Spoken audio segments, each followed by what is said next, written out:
Kumusta po? Narito po ulit ang update natin para sa lagay ng ating panahon. Ngayong umaga po ng September 22, 2025. Sa ngayon po ay nagbabanta na manalasa o maglandfall ang napakalakas na super bagyong Nando sa mga isla ng extreme northern Luzon. Sa ngayon ay nasa layo na po ng 241 km east ng Calayan o kaya naman ay 109 km northeast ng Santa Ana, Cagayan at naabot na po niya ang intensity peak na 270 km per hour. Base po yan sa datos ng JMA. Kumikilos na po yan pakadluran at nagbabanta na natatama mamayang hapon dyan sa may Calayan at apektado rin ang malaking bahagi ng Northern Luzon at apektado po rin ang habagat ang Central Luzon, Southern Luzon at Visayas na hinihila po ng bagyo. Bukas po ay asahan natin na makakalabas na yan sa Philippine Area of Responsibility pero nagbabanta naman na lalapit at lalakas ang kasunod nito na banta naman sa Eastern Visayas, Southern Luzon at Central Luzon. Sa ngayon ay nasa layo po ng 1,480 km east ng Mindanao.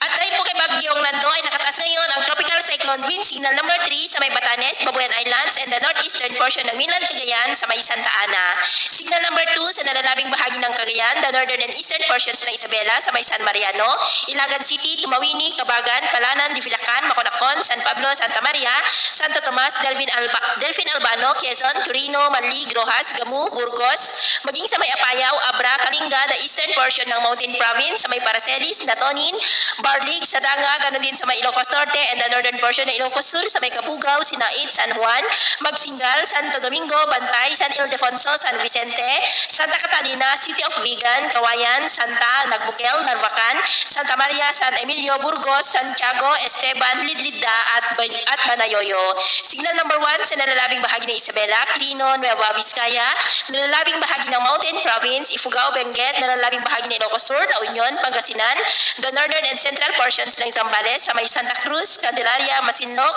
Iba, Palawig, Cabagan, Batolan, maging sa may Nueva Ecija, Tarlac, the northern portion ng Pampanga sa may Mabalacat City, Magalang, Arayat, Candaba, Angeles City, Porac, Mexico, Santa Ana, San Luis, City of Santiago, Bacolor, maging sa may northern portion ng Bulacan sa may Doña Remedios Trinidad, San Ildefonso, San Miguel, San Rafael, maging sa northern portion ng Quezon sa may General Nakar, kasama na po ang Polido Island. Sa mga susunod na oras ay posible para itaas ang tropical cyclone wind signal number 4 hanggang sa wind signal number 5 sa mas lalo pa po na paglapit ng bagyo. Ay asahan naman natin na sisikat ang araw sa ilang bahagi ng ating bansa, lalo na sa ilang bahagi ng Visayas at Mindanao. Pero dahil sa trough ng bagyo at ng habagat ay masungit ang panahon sa malaking bahagi ng Luzon at cloudy skies with isolated rains naman sa may Central Luzon, Southern Luzon at western section ng Visayas. At mamayang hapon, mas maraming lugar ulit ang makakaranas ng mas maulap na kalangitan with isolated rains. Kaya mag-ingat po tayo sa mga banta ng mapagbaha at pagguho ng lupa. At sa atin naman pong mga baybayin dahil sa bagyo ay iwasan na muna natin ang papalaot sa mga baybayin ng Batanes, Babuyan Islands, Cagayan Seaboard, Ilocos Norte, Isabela, Aurora, Polillo Island, Northern Seaboard ng Camarines Sur.